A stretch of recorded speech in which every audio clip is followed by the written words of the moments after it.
This is Stephen Saltzman, and you're listening to Cracking the Code of Spy Movies with Dan and Tom. That's one heck of a birthday present Wallace Ritchie gave himself.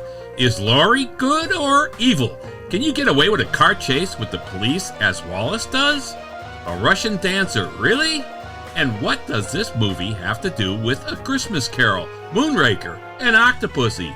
Well, join us as we discuss and give you 10 reasons why you should watch The Man Who Knew Too Little.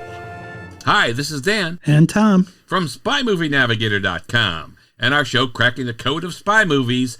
Today's movie is a comedy that takes an interesting twist on a Hitchcock classic. It's celebrating its 25th anniversary. Yeah, and in 1997, director John Amiel directed the movie The Man Who Knew Too Little, and it's based on Robert Farrar's book, Watch That Man. In fact, there's a line in the movie where an assassin tells his henchman to watch that man, kind of in homage to the book title. I love when they do stuff like that. Yeah, I do too. Now, I don't know for sure this title, The Man Who Knew Too Little. Obviously, it's a play on The Man Who Knew Too Much, the Alfred Hitchcock movies. But there was a Washington Post article 2 years before the release of this movie with that same title. But it was a review of 2 books on Barry Goldwater. This movie has nothing to do about that. Yeah. But I wonder if somebody involved in the marketing or whoever sets the title for this saw that headline and that brought it to the forefront for them to use The Man Who Knew Too Little as the title. Yeah, and I think there was an Alfred Hitchcock Presents episode entitled this as well. I think it was in season 4, episode 18. But I'm not sure. It's hard to say where they got the title, but I'm guessing it's the Hitchcock title and a play on that and a spoof on that. But what the heck? Yeah, well, it's definitely a play on The Man Who Knew Too Much, but you know, we've got a couple examples of The Man Who Knew Too Little being used. Which one did they borrow from? So this movie title is obviously a takeoff of The Man Who Knew Too Much. Yeah. That's the one Hitchcock did twice. He did it in 1934 Yes. and he redid it in 1956. Yeah. We've got some podcast episodes on that movie. Yep. But we've said that we like the parts of the 1934 one better than the remake. Yeah. Yeah, so there were parts in the 34 version that we liked better, and Hitchcock said the 34 version was made by an amateur, the 56 version made by a professional. Of course, he did them both, but there are parts in the 1934 version, and we had the episode we did with Bill Koenig of the Spy Command too. That was a really fun episode. Take a listen to that. Okay, so we've got The Man Who Knew Too Much tie in here, and there's also a little bit of Inspector Clouseau, I think, thrown in for good measure. Yeah, there is a little slapstick, bordering slapstick stuff. And kind of bumbling and somehow getting through things. Yeah, definitely bumbling and getting through things. And we'll see as we go along how well Bill Murray does. Yeah, so this movie stars Bill Murray as a guy named Wallace Ritchie. Yeah. Peter Gallagher plays his brother James. Mm-hmm. Joanne Whalley plays Laurie. Alfred Molina plays a character called Boris the Butcher. I like that. Yeah, that was a good one. You've got Richard Wilson did a great job playing Sir Roger Dagenhurst. Uh-huh. John Standing played Gilbert Embleton. It's got a good cast here, and some of them have a good British lineage in terms of British television and British movies. In a lot of cases, like the Richard Wilson playing the staid politician or staid statesman. So it's got a really good cast here. Yeah, it really does. The basic premise of both Hitchcock movies, of course, is that an assassination plot against a diplomat is looming. A child of a foreign couple is kidnapped, and the child's parents must work with or around a government agency to try to find the child. The parents become spies while working with a spy agency. It's important to know that the parents don't necessarily know what they're doing. Of course, they're not spies. However, they know what the goal is. Namely, they must get their child back. But that goal changes because what they end up needing to do is to stop an assassination of a diplomat, all while trying to get their child back. Now, The Man Who Knew Too Little is a comedy that also uses a normal, if a bit naive, American citizen on vacation in London. Here, he is Wallace Ritchie, again, played by Bill Murray. But as in The Man Who Knew Too Much, The bad guys are trying to assassinate a diplomat to stop a treaty from being signed. And the guys running the plot are the heads of British and Russian intelligence. How weird is that? And I love those guys because this British and Russian intelligence guys, they're trying to bring the Cold War back. So they want this treaty signing to not happen because they want a Cold War again. What a premise for a movie. Yeah, that's it's a comedy. So that's what it is. That's a spoof right there. And that's good. And in keeping with the comedy here, this Wallace character has no idea what's happening around him. He came to England unannounced on his birthday to drop in on his brother James. Yeah. Well, since he was unannounced, James had something important that night. He was hosting an important business dinner with some Germans.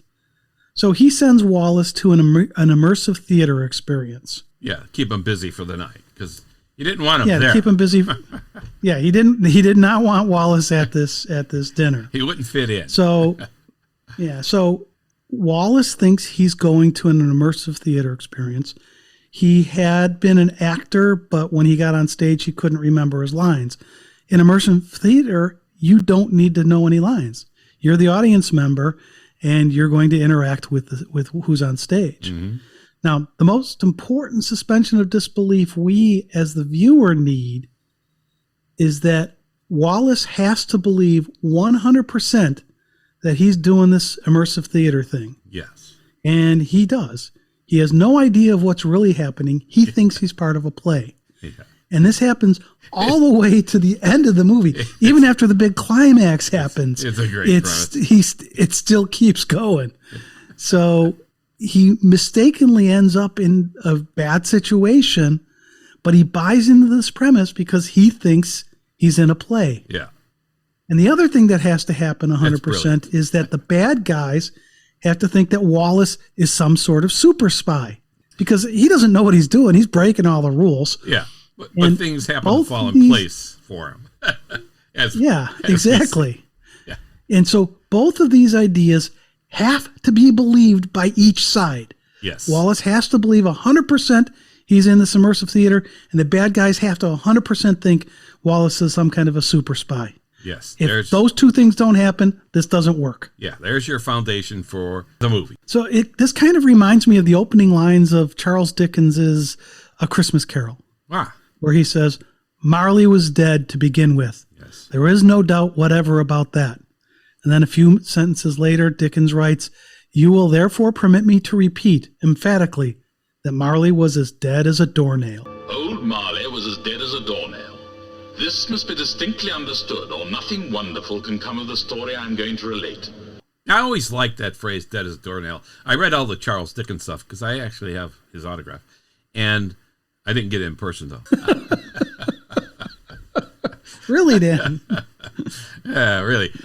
But that phrase, dead as a doornail, people think it came from Charles Dickens. It didn't. It's been around since like 1350, and it would originated in a French poem by William Langland.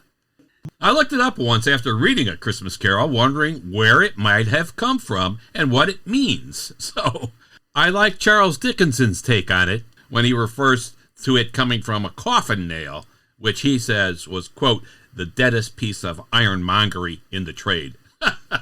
I like that. So I want to run with that. Okay, back to the movie. Yeah. Okay, so again, in watching this movie, you have to believe that Wallace Ritchie thinks he's a theater goer, and he has to think throughout this whole thing, he's in this immersive theater experience. And the bad guys think he's a super spy. As Dickens put it, there is no doubt whatever about that. Yes. I know we're hammering this point, but if that doesn't happen, this movie doesn't work. But you know what? It's easy. I can believe that Wallace can run with that. After all, his brother James is the sophisticated one, the one with connections. And he set up Wallace for this evening event because he, James, was busy, as you said, entertaining important businessmen. And Wallace is a bit naive. So you can believe that his brother James did not want him around the table with these important business people. So he sends him off on this immersion theater thing, which is great. So I can believe it. Yeah, but you're saying James is sophisticated. And I actually thought he was one of those, I want to be an English sophisticate, but I'm an American and don't know how to pull it off kind of guys. Yeah. You know, he was so quirky, and when things start going bad for him, it works in the movie, but it's such an overreaction to some of it. Yeah. And it really was his wife Barbara, who I believe was British, who was more sophisticated, and she helps pull James out of a mess. Yeah. During that dinner. Yeah, I could see that, and James is kind of riding on her coattails for the sophisticated part. But yeah, he's trying to play it off as, okay, I'm the guy who's connected and whatever, and I can't have my brother Wallace here screwing things up. So this is good. It's very believable little scenario, I think. All right. And one thing we haven't said yet is that, you know, we've got this. Why do they think he's a super spy? Well, he gets involved in a thing in the plot where he accidentally stumbles into a murder and a plot to try to blackmail somebody over some letters. So, but he doesn't realize that that's real. That's what he thinks the plot of the play is because of how it plays out. Yeah, I mean the whole movie turns on that point. He thinks he's going to immersion theater. Something gets screwed up really, and all of a sudden he's involved in this murder plot, this plan, and he doesn't really know exactly what's going on. Like you said, he thinks, and he thinks he's got the role, kind of a guy who's trying to fix the problem, or to be the agent. Yeah. So it works. I mean, and I think there's really some really good subtle one-liners here that you need to pay attention to. There's a bunch of them, and some of them are said pretty softly. And so we don't really want to give much more of the plot away. If you haven't seen it, we don't want to ruin it for you, because just remember, you have to believe that both sides believe. Yeah. But we do want to give you 10 reasons to watch The Man Who Knew Too Little. Yeah. Yeah, the first reason to watch The Man Who Knew Too Little is Bill Murray. If you're a Bill Murray fan, this movie is definitely for you. He plays an American who is a Blockbuster Video employee named Wallace Ritchie. And there's some... Well, that sets the time a little bit. Yeah, right. That sets the time up a little bit. And it says a lot about his character because they're trying to play off. There's some lines about this Blockbuster connection and him being in the movie business. So that's pretty cool.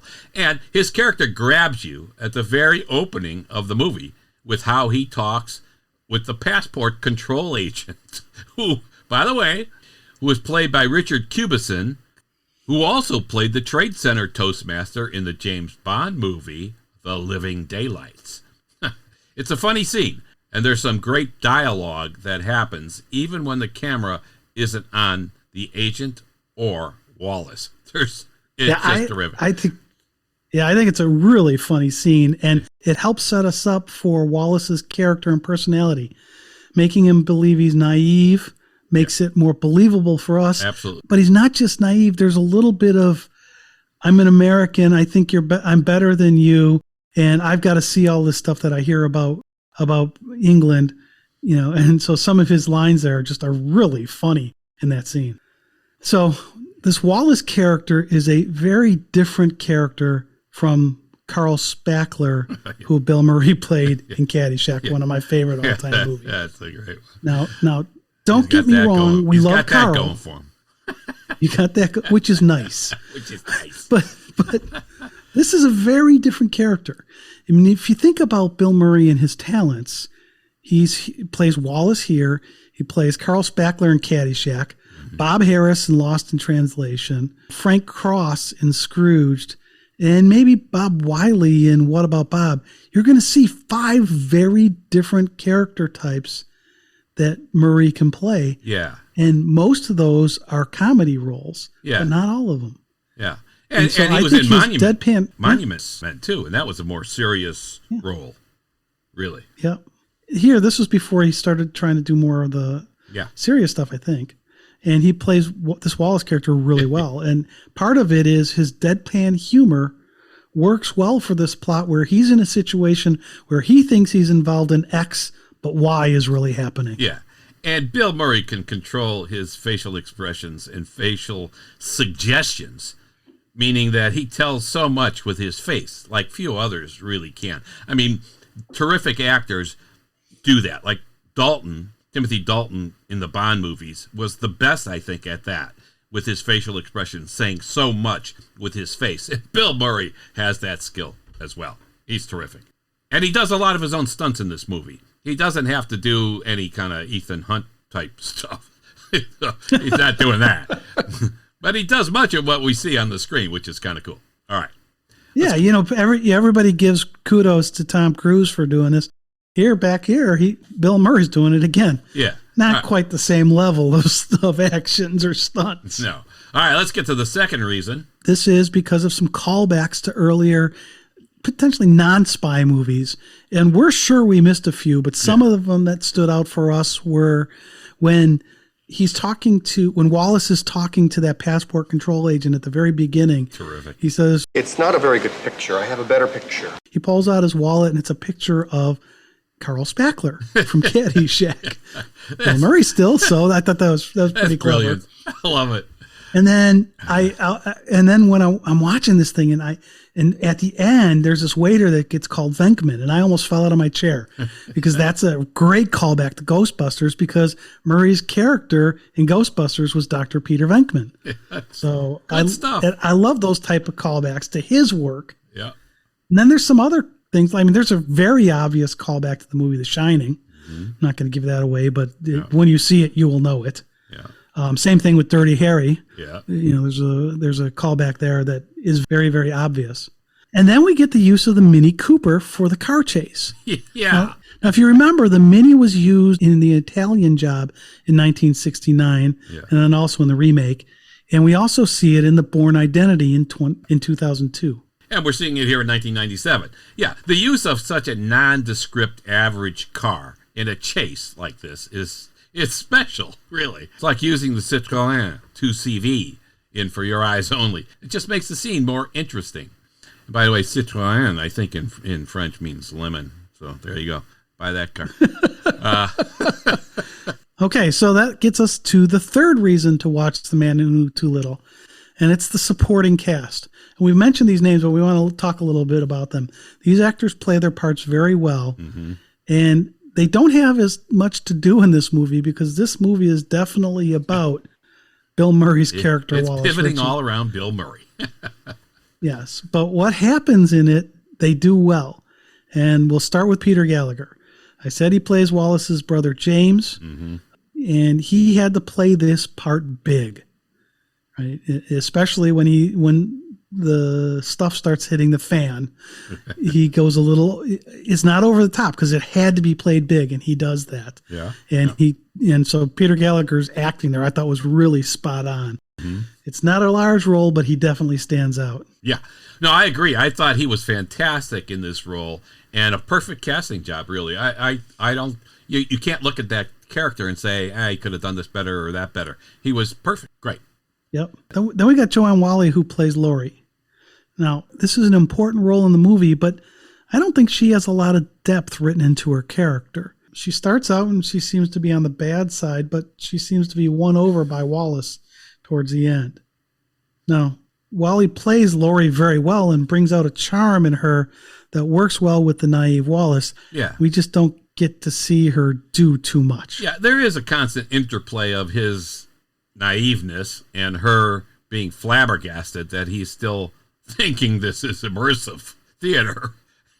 That part is cool. Well, she doesn't know that he thinks it's immersive theater. He keeps making comments, but I think they're going past her. Yeah, I thought so too. I think, they are going past her, but she's looking at this as there's some confusion there, I think, a little bit anyway, whether she knows or doesn't know. You may be right that she does not know that he is thinking that it's theater, but she's flabbergasted at all of his actions because I guess she just can't figure it out. And yeah, he's not acting like a spy normally would be acting. No, they play this off and play off each other very well doing this. So that's pretty cool. So then the next actor to talk about is Alfred Molina, who plays Boris the Butcher. I love Boris the Butcher. And that's great. This is a funny character because he's supposed to be a bad guy. He's supposed to be really mean. Yeah. Right? Hence the name The Butcher. Yeah. But he doesn't seem to be trying to be funny, but to me, he really is. In his career, he's really supposed to be a butcher. Yeah. But he's also a hitman. And I just love the wonderful way that Molina plays him. Boris sees this stuff that Wallace is doing, and he's blown away by it. He's admiring Wallace and calling him a super spy.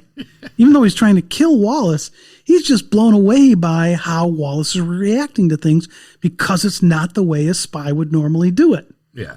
And I think that Molina plays this dichotomy of the hitman who's going after the guy, but then has so much respect for the guy at the same time. Yeah. I think that's tricky to do, and he does it really well. Yeah, and you have so many different characters who have to do that. And it's really done well. I mean, every one of them plays that off pretty darn well. It's great.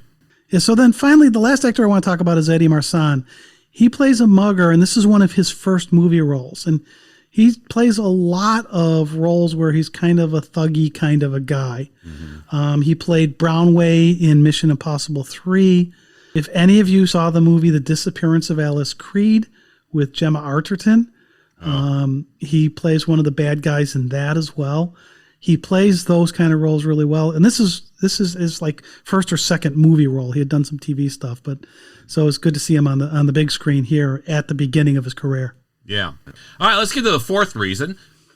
And the fourth reason to watch The Man Who Knew Too Little is the theater of life, which is an immersion theater.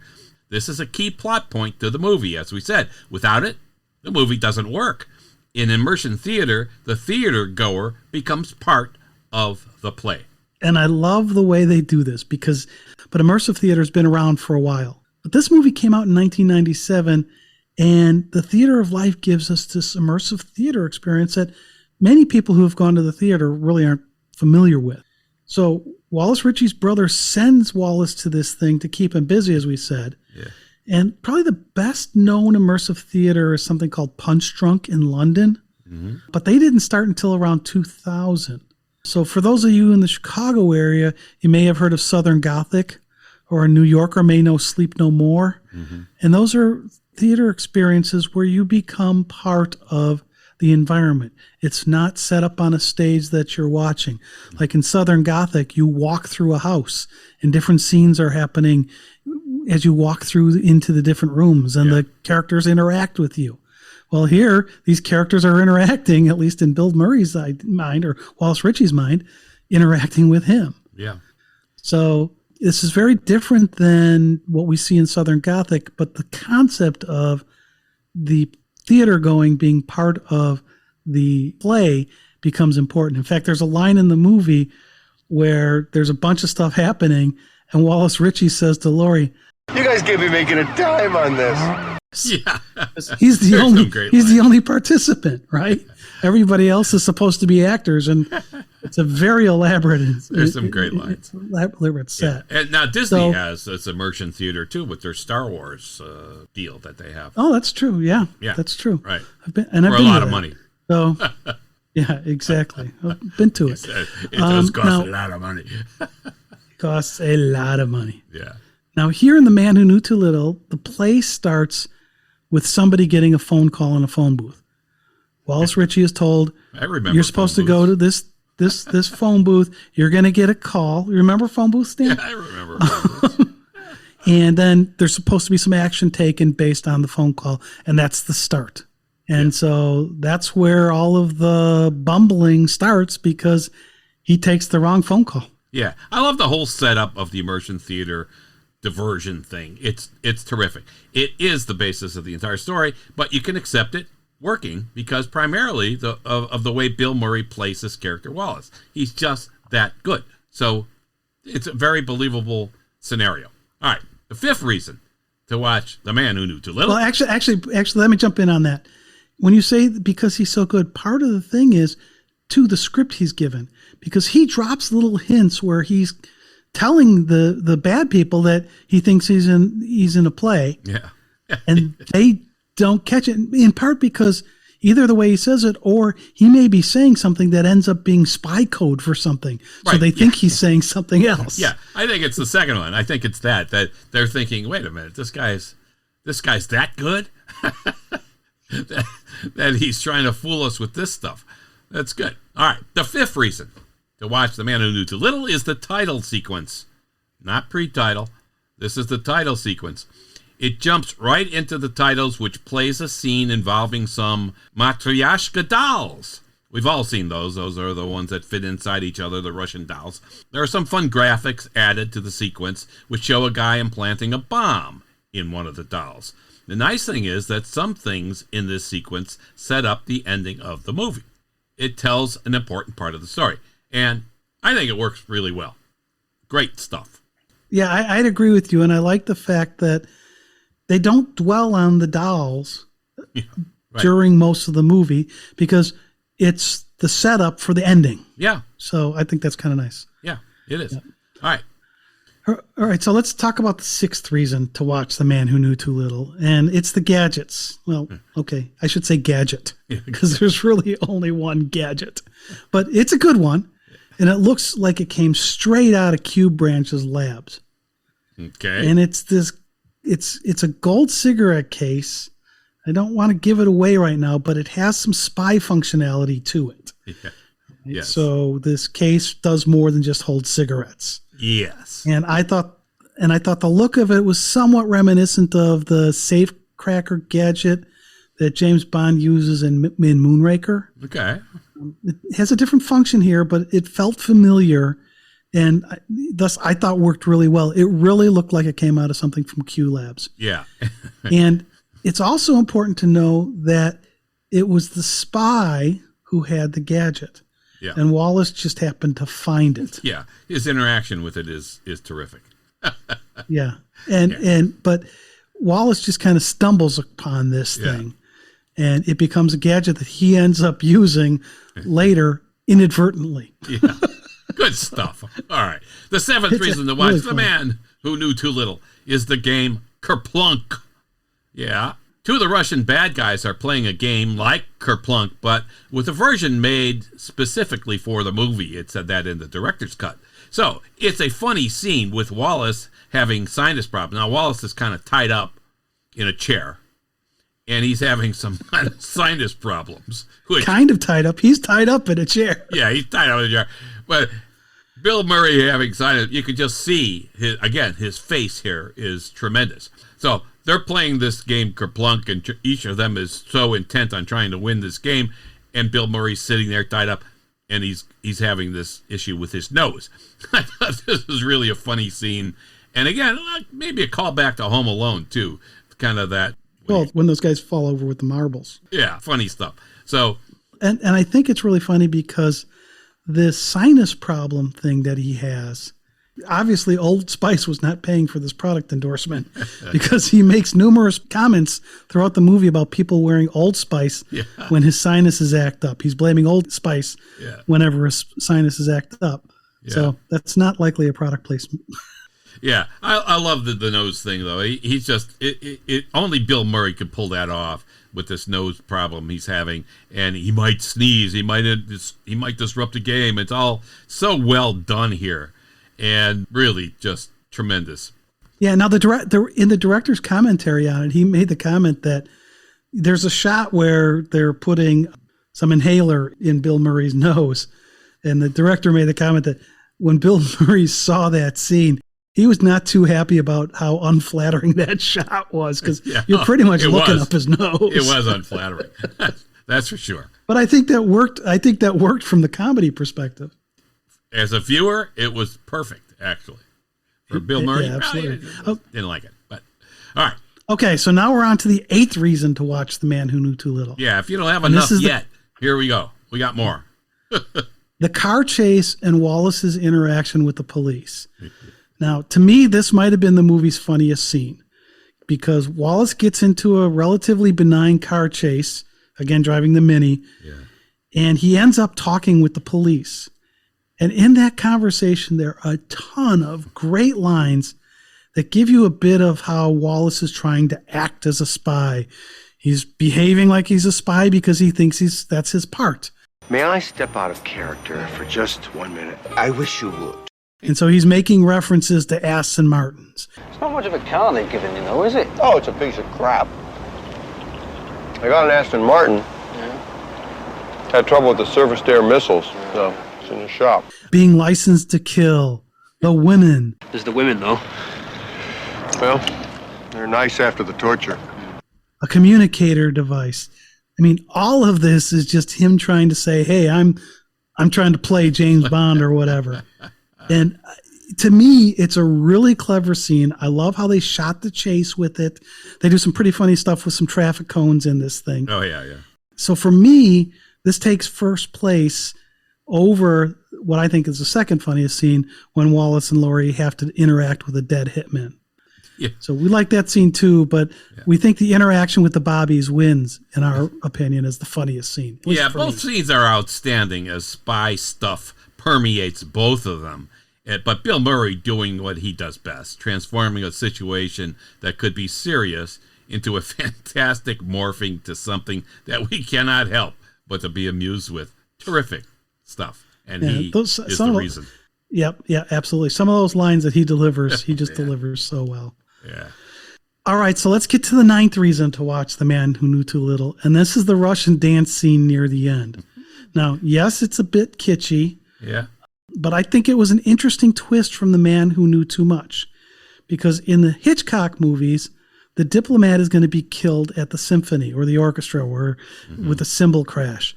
Well, in The Man Who Knew Too Little, it's a Russian dance sequence where the killing is supposed to occur. So there's going to be some production that happens. At a state dinner kind of thing, right? Yeah. Yeah, it was at a state dinner, and these performers are putting on a show for them.